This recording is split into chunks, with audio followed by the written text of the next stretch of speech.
Thryn. Fairy tales don't behave in the land of Thryn. Not anymore. Magic was once something precious for everyone, and the magic of nature and its source, the Forever Tree, was prized above all else, because that magic made people creative, sensitive and brave. But three enemies are working together to destroy the power of the Forever Tree. If they succeed, soon its magic will be gone, and so will the cloud horses that nestle in its branches. Who are these enemies? The King Rat and his followers from the city of Troutwine fear magic. It could return them to their forest roots, and now they crave only the pleasures the city has to offer. The clockmaker of the city of Nightingale wants to control magic, using his mechanical inventions to keep power for himself alone. And the professional princess, with her crew of giant slayers from the town of Beam, is happy to work with both of them if it brings her the fame and fortune she craves. But in the heart of the Forever Tree, magical gifts are being prepared for three children who don't yet know how powerful they are. In the depths of the great wood stands the Forever Tree. It is huge.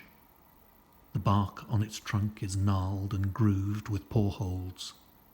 Dark-furred bears, known as the lumberers, carefully prune and bundle the smaller branches, then carrying them on their backs down to the forest floor.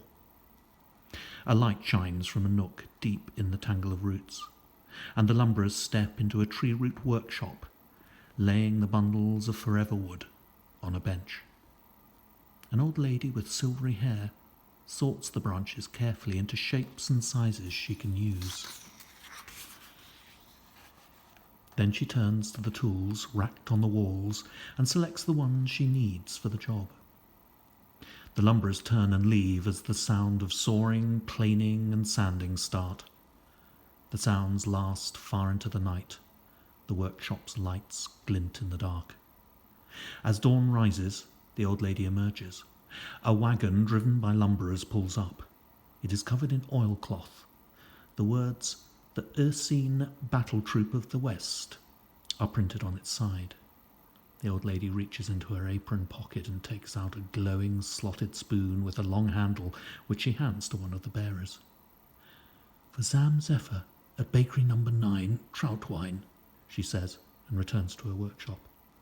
Hanging from a hook are the front and back panels of a very special cello, designed for Phoebe Limetree, a young musician in the city of Nightingale. On the workbench, clamped in a vice, is the handle of a Warple sword for Bathsheba Greengrass, a giant slayer's daughter from the town of Beam. The old lady dims the lamp and turns to find a bear holding out a bowl of porridge. She takes it, then takes the bear's arm, and they leave the workshop. "It starts tomorrow," she says.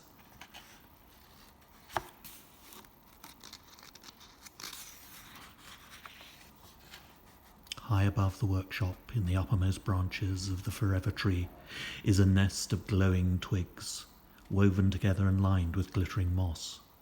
In the nest are eggs as white as the whitest cloud, dotted with speckles of sky blue. The eggs are stirring, hatching. Tiny lines crisscross their surfaces, growing wider with each tremor and twitch. Before long a shadow falls over the leaves, and another, and there is a whooshing sound as two flying horses swoop down from the sky. Beneath them, in the tree branches nestled in the moss, are three newly hatched, tiny winged foals. For as long as anyone can remember, the children of Thryn have looked at billowing clouds in the sky and wished on a cloud horse, always hoping but never quite believing that their wish will come true. No one has ever seen a cloud horse, but that is about to change.